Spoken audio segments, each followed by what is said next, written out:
So, hi guys! Karon is nag-attend ko sa program sa akong anak sa Father Youth High School, Prosperidad, Lacan at Lacambini 2024.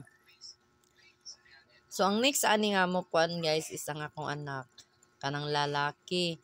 So, actually, kay dili gid siya ganan o mag-apil-apil kay maulaw siya, madlok siya. Pero ako na siyang ginaanad nga dapat dili ka maulaw. Sige na ko na siya ginaingin niya. Dapat dili ka maulaw, kinahanglan i-expose nimo imong talent, pakita nimo na dapat dili na magulaw-ulaw kay actually grade 8 na ni siya.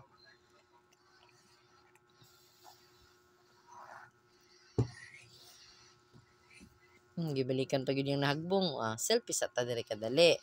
Saibit ba?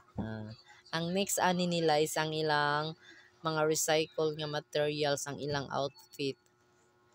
Ang sa akong anak is kaning kuan.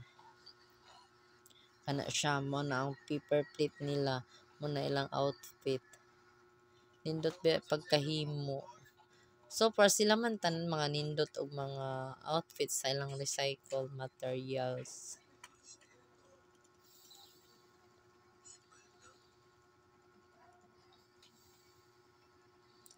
Mo na ilang mga kuan.